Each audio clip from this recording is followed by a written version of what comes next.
कैसे हैं आप सब। उम्मीद करता हूं कि आप सभी काफ़ी अच्छे होंगे। दोस्तों, आज के इस वीडियो में हम एक ऐसे चीज़ के बारे में बात करने वाले हैं जिसके बारे में ऐसे तो हमारे पास थोड़ी बहुत जानकारी ज़रूर है, पर अगर इसके बारे में हम ध्यान से सोचें तो शायद ऐसा लगेगा मानो हम कुछ भी नहीं जानते। आज हम बात करने वाले हैं मम्मीज़ के बारे में, एक ऐसी मम्मी के बारे में जिसके बारे में कहा जाता है कि उसके आज भी हर बीतते वक्त के साथ बाल और नाखून बढ़ते जा रहे हैं। ऐसे तो आमतौर पर हम इजिप्ट की मम्मीज़ के बारे में काफ़ी कुछ जानते रहते हैं, सुनते रहते हैं अलग अलग वीडियोस के माध्यम से, तो इसलिए हमें थोड़ी बहुत तो जानकारी ज़रूर है उनके बारे में। पर अगर हम बात करें तो आप यहाँ की, तो आपको ये बात जानकर हैरानी होगी कि जिस मम्मी की आज हम बात करने वाले हैं वो खुद हमारे देश इंडिया में है। इसको लेकर के ऐसे तो समाज में काफ़ी सारी धारणाएँ हैं। कुछ धारणाएँ वैज्ञानिक दृष्टिकोण से हैं, जबकि कुछ के पीछे लोगों का अपना विश्वास छिपा हुआ है। पर आज हम यहाँ पर इसके बारे में थोड़ी बहुत जानकारी डिस्कस करने वाले हैं, इसलिए प्लीज़ आपसे रिक्वेस्ट है कि वीडियो को आप ज़रूर पूरा देखिएगा, क्योंकि ये आपको काफ़ी कुछ नॉलेज प्रोवाइड करेगी। तो आइए बिना वक्त गवाए शुरू करते हैं।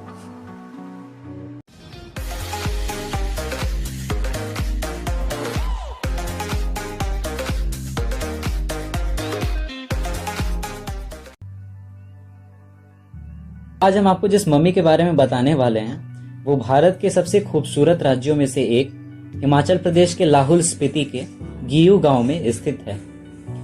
यह मम्मी लगभग अनुमान के अनुसार 555 साल पुरानी है। इस मम्मी के बाल और नाखून, जैसा कि हमने आपको वीडियो के शुरुआत में बताया, हर बीतते वक्त के साथ बढ़ते जा रहे हैं। एक अन्य खास बात यह है कि ये मम्मी बैठी हुई अवस्था में है, जबकि दुनिया में अन्य जो भी मम्मीज पाई गई वो सारी ही लेटी हुई अवस्था में थी।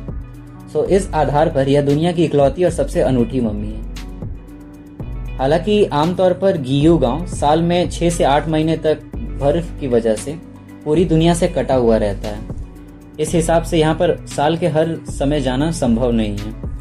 यह गांव तिब्बत से मात्र 2 किलोमीटर की दूरी पर स्थित है, जबकि यह काफी ऊंचाई पर है। गांव वालों के अनुसार ये मम्मी पहले गांव में ही रखी हुई थी और एक स्तूप पर स्थापित थी, पर वर्ष 1974 में यहाँ पर एक भयंकर भूकंप आया।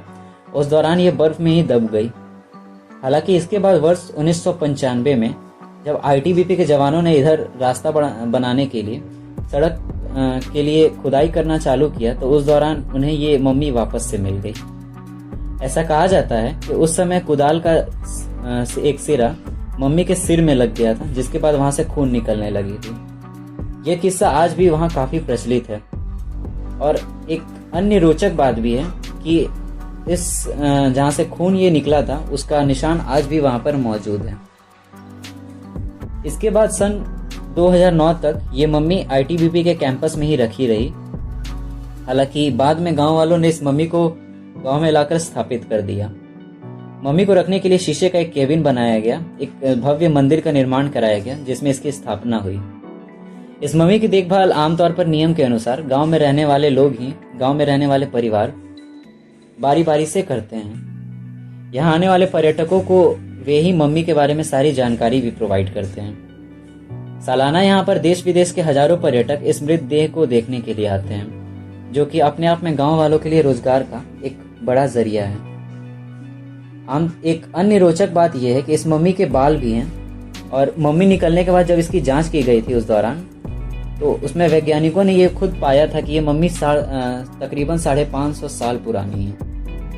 हालांकि इतने साल तक बिना किसी लेप के और जमीन में दबे रहने के बावजूद ये मम्मी ऐसी अवस्था में अब तक कैसे है, ये अब तक एक आश्चर्य का विषय है, एवं इसका अब तक कोई पुख्ता जवाब मिल नहीं पाया। इस मम्मी से जुड़ी कई सारे किस्से कहानियां भी प्रचलित हैं। एक प्रचलित मान्यता के अनुसार करीब 555 वर्ष पूर्व, जैसा कि मैंने आपको बताया, गियू गांव में एक संत रहा करते थे। गियू गांव में उस दौरान बिच्छुओं का काफी प्रकोप बढ़ गया था, और इस प्रकोप से गांव वालों को बचाने के लिए संत ने ध्यान लगाने की ठानी। उन्होंने लोगों से जमीन में उन्हें दफन करने के लिए कहा। जब इस संत को जमीन में उनके कथन के अनुसार, उनके अनुरोध के अनुसार दफन किया गया, तो उनके प्राण निकलते ही उस गांव में इंद्रधनुष निकला और गांव बिच्छुओं से मुक्त हो गया। एक अन्य किस्से के अनुसार कुछ लोगों का कहना है कि ये मम्मी बौद्ध भिक्षु सांगला तेंजिंग की है, जो कि काफी पहले तिब्बत से भारत आए थे और यहाँ पर उन्होंने मेडिटेशन करना चालू किया। हालांकि जब वो एक बार मेडिटेशन में बैठे तो फिर वो उठे ही नहीं और बाद में वो एक मम्मी के रूप में वहां पर हमेशा के लिए स्थापित हो गए। मिस्र में मम्मी को कोकीन में से निकालकर उनकी सफाई की जाती है ताकि वे आने वाले सालों में सुरक्षित रहें। लेकिन यहाँ ऐसा कुछ नहीं होता, यहाँ पर कोकीन का इस्तेमाल नहीं किया जाता है। इस मृत देह की देखभाल मिस्र में रखी हुई ममीज के तर्ज पर हालांकि होनी तो जरूर चाहिए, पर ऐसा अब तक किया नहीं गया है। हालांकि ये काफी निराशाजनक है, क्योंकि अगर ऐसा ही चलता रहा तो आने वाले समय में इस पर्यटन स्थल का अस्तित्व खतरे में पड़ जाएगा। अभी तक यही माना जाता था कि मम्मी के बाल और नाखून निरंतर बढ़ते हैं, लेकिन हालिया दिनों में जो खबर देखने को मिली है वो काफी निराश करती है, क्योंकि गियू गांव के लोगों के मुताबिक अब मम्मी के बाल और नाखून बढ़ने कम हो गए हैं। इसके अलावा मम्मी अब दिन प्रतिदिन के साथ गंजी भी होती चली जा रही है।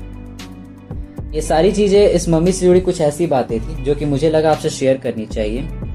आपको ये बात जानकर हैरानी होगी कि गांव के लोग और आसपास के वहां के लोग मम्मी को एक जिंदा भगवान के रूप में मानते हैं। इसलिए जरूरी है कि इस चीज की रक्षा की जाए और इस पर उचित रूप से ध्यान दिया जाए।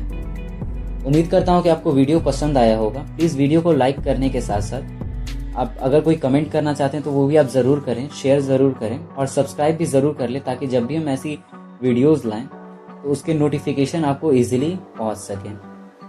मिलते हैं तब तक के लिए किसी अगले वीडियो में किसी अगले टॉपिक के साथ। आप सभी से अनुरोध है कि आप सभी अपना ध्यान रखें। धन्यवाद।